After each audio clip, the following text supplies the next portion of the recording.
Time now is 8:12. You know, love doesn't have to fade as you get further into your relationship. This is good news. Marianne is standing by with a local life coach who wants to help you navigate love in the new year. Yeah, Cynthia Bazin is back with us. She's a mentor and president of Smart Chic that helps people kind of focus on themselves, right? And sometimes yourself has to do with your relationship, right? Absolutely. So February's a big month for love. Valentine's Day is coming up here in a couple of days. So we want to help people rejuvenate their relationship, putting the spark back in, whether you've been married for 5 years or 55 years. You kind of sometimes over time kind of lose track of each other, maybe take each other for granted a little bit. Yes, whether it's 5 years or 50 years, right? Sometimes our sizzle starts to fizzle a little bit, right? Is that in the beginning, right? We dress to impress. Sure. And we do our best in a number of areas, right? This is a family show, so you know what I'm talking about. So, you know, and then so sometimes we get into that fizzle zone, which, you know what, these start becoming the staple of what we wear. Hey, where'd you get my sweatpants? It's my date night sweatpants. The adventure, the spark starts going down. So you know what? We can get that spark back, but we've got to take action. We've got to do some things. Definitely. All right, we're going to take you through a couple of points here to help you rejuvenate your relationship. Number one, make your relationship a priority. Absolutely. We know what our priorities are for the day, right? For our kids' schedule, for our business schedule, we do a to-accomplish list a lot of times, right? So what I say is, in order for us to get back into the habit to start creating that spark, put your relationship as part of that to-accomplish list. So right at the start of the day, set an intention. What are you going to do to make your spouse feel important? So I know you have a to-accomplish list here today. Right. So you know what? Just put it right at the top of the list and figure out what you're going to do for that day to make your spouse feel important. Number two, date nights are important. We hear a lot about it, but we still forget to do it. We forget to do it. So I'm all about time blocking, right? So have fun with your spouse. Figure out a date, a time for you both to do something together. Now, I kind of say, if you're always at home, put a date on the calendar to go out, do something fun like you used to do, like go listen to some music, check out some restaurants. But if you're always out and about, why don't you have a romantic night at home? There you go, a good one, easy to do too. Number three, appreciate the little things. Don't we forget sometimes or just expect those things, especially if you've been around, you know, with each other for years and stuff like that. So those little things, people making you coffee, you know, that you're a good husband, you know, good with the kids, is that just being appreciated, just saying that you love them, you know what I mean? And maybe putting some notes together for them, you know what I mean? Just to let them know that you appreciate them. That's going to, you know, want them to reciprocate. Just thanking them for little things like making the coffee. Yes. Or emptying the dishwasher, even if it's part of what they do all the time. If they didn't do it, right, you would really appreciate them starting back, right? So just, you know, the little things, thanking them for it is going to make a big difference. All right, and the fourth point is to get out of the routine. Yeah, so easy to get into the routine. It's so comfortable, but the thing is this, you do the same things, the same way, the same places all the time. It can get a little stagnant. So I'm not saying that we should do like acrobatics or do anything crazy, right? But what I'm saying I see where you're going. Mix it up. Mix it up. Just have a little bit of adventure. Again, get rid of the sweatpants. Dress up for your spouse. Go out, have a good night out. You know, it's definitely going to help. All right, coming up in about 20 minutes, Cynthia's going to be back taking some of your questions from Facebook and email today.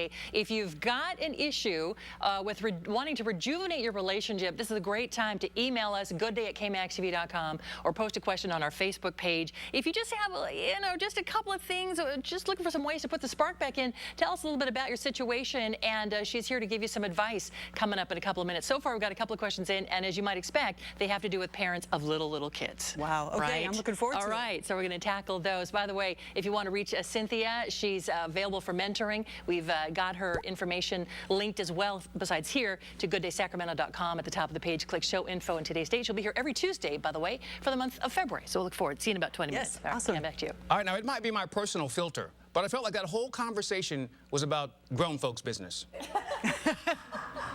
No, not, okay. It was. Okay, just check it. All right, there was nothing in there really about dishwashing. I have candles. As you should. 8:17 here on this Tuesday morning. Hey, you've... Keep us warm on a winter's day. Well, yes. We're talking about navigating love in the new year every Tuesday here for the month of February. This morning we're tackling putting the sizzle back in a relationship fizzle, which I love. You mentioned that last time. We're back with Cynthia Bazin. She's a local mentor and life coach. And so we wanted to get to some of your questions that you posted on Facebook this morning. And like I said, shockingly, they all have to do with parents of little kids, right? All right, let me take the first question. This is from La Brea. She says, we have a toddler. He keeps us busy. Did I mention he also sleeps in our bed? How do we make time for one another? Well, let me me guess what part you're going to zero in on there this morning. Absolutely. You know what? You can't have that, in my opinion, is that, you know, we have to set some sort of boundaries as far as, you know, when there's going to be adult time and when there's going to be kid time. So I know it's tough. You know, you want your toddler to be in bed with you and just hang with you, but I think it's really important to set those boundaries and set strict times that, you know, kids go to bed and where they're going to be. So you have some time with your spouse. Otherwise, you're just never going to have it. You know what I mean? So you've got to set those boundaries. Really important. Right, right. And I know, I can only imagine. I don't have little ones that the kids are going to really put up a fuss. Yes. It's you know, it's going to be difficult. I mean, this is not easy, but the thing is this: do you want to fizzle or do you want to sizzle? Right. That's a good point. You know what I mean? So that's right. The thing is this: is that sometimes, you know, we put our kids first. And you know what? And I've got kids, right? You've got kids, and it's really hard, right? Because we tend to put the kids first. But you really have to do self-care and your relationship first, so you can be better parents to your kids. So I want you to try to consider, you know, your listeners to kind of switch that up. Is that if you're really good to each other, you know, as spouses and in the relationship, you're going to be much better parents to your kids. Well, that brings us to the second question, which is along the same lines from Jessica. She says, how can we rejuvenate our relationship with a newborn? It seems like with our 8-week-old, we are just too exhausted to focus on us.